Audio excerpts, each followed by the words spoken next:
Assalamualaikum warahmatullahi wabarakatuh. Apa kabar anak-anak semua? Semoga kalian sehat selalu dan selalu semangat dalam meraih cita-cita. Oke anak-anak, bergabung lagi dengan saya Pak Rian Arya di kelas Inspirasi untuk mengikuti materi-materi pelajaran yang menarik. Oke anak-anak, sebelum kita mulai mari kita membaca basmalah. Bismillahirrahmanirrahim. Oke anak-anak, kali ini kita akan membahas mata pelajaran Bahasa Indonesia dengan saya Pak Rian Arya di kelas Inspirasi. Oke, kita lanjut saja ke materi kita. Tema 3 dengan tema tokoh dan penemuan, kompetensi dasarnya 3.2. Tujuan pembelajarannya menggali isi teks dan menyajikan hasil penggalian informasi dari teks, penjelasan, eksplanasi ilmiah secara lisan, tulis, dan visual dengan menggunakan kosakata baku dan kalimat kreatif. Teks eksplanasi ilmiah. Teks eksplanasi ilmiah adalah teks yang berisi penjelasan mengenai suatu proses yang berkaitan dengan sains atau ilmu pengetahuan alam. Contoh teks eksplanasi ilmiah yaitu penjelasan mengenai gejala alam seperti pelangi atau gunung meletus. Ketika berkunjung ke museum, di depan benda-benda yang dipamerkan biasanya terdapat penjelasan mengenai benda tersebut, meliputi nama benda, sejarah benda, hingga proses benda tersebut ditemukan atau diciptakan. Penjelasan-penjelasan itu disebut teks eksplanasi ilmiah. Tujuan suatu teks eksplanasi dibuat yaitu untuk memberikan penjelasan secara detail kepada pembaca mengenai proses terbentuk atau terjadinya sesuatu. Teks ini disusun berdasarkan prinsip sebab akibat. A. Menggali isi teks eksplanasi ilmiah, yaitu A. Membaca atau mendengarkan teks dengan saksama. B. Menentukan topik yang dibicarakan dalam teks. C. Menentukan ide pokok dalam tiap-tiap paragraf. D. Menjawab pertanyaan yang disajikan berdasarkan topik dan ide pokok yang telah ditentukan. Contoh teks eksplanasi ilmiah yaitu tentang Alexander Graham Bell, penemu telepon. Alexander Graham Bell, penemu telepon, saat ini komunikasi antar manusia semakin mudah berkat penemuan telepon. Alexander Graham Bell adalah orang yang pertama kali menemukan alat komunikasi ini. Pada saat bermukim di London, Bell sempat belajar tentang percobaan yang dilakukan oleh Herman Ludwig van Helmholtz yang bisa menghasilkan bunyi yang terdengar nyaring. Kemudian pada tahun 1865, Bell mempelajari lebih mendalam tentang suara yang keluar dari mulut saat berbicara. Di kemudian hari, Bell mengungkapkan keinginannya untuk menciptakan suatu alat komunikasi dengan transmisi gelombang listrik. Bell pun mengajak temannya yaitu Thomas Watson untuk membantu menyediakan perlengkapan.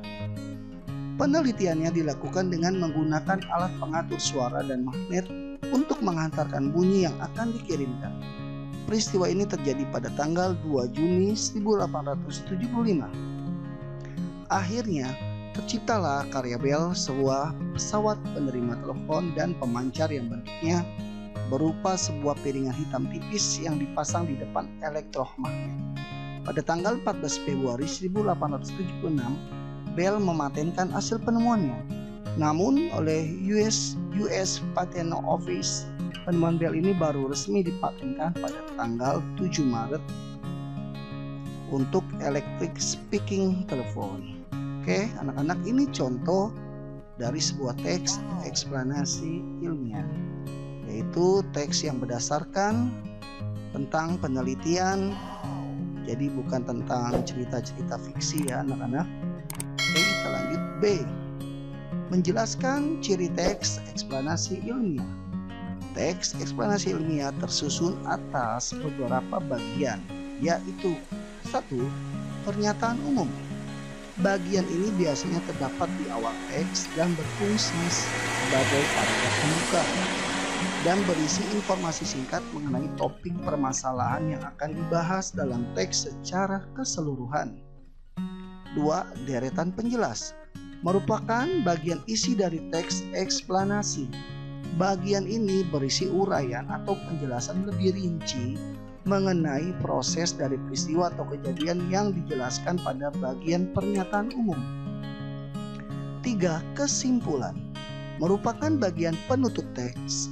Bagian ini biasanya berisi pendapat singkat penulis mengenai topik dan informasi yang dijelaskan pada bagian pernyataan umum serta deretan penjelas.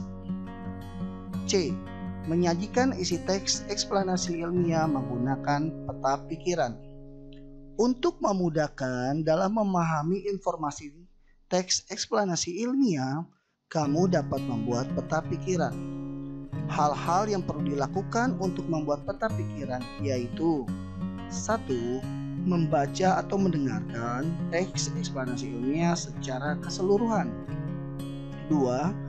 Menentukan ide pokok dari setiap paragraf dalam teks tersebut. 3. Mengambil kata kunci dari ide pokok yang telah ditentukan. 4. Menuliskan kata kunci tersebut ke dalam peta pikiran. D. Menggunakan kalimat efektif dalam teks eksplanasi ilmiah.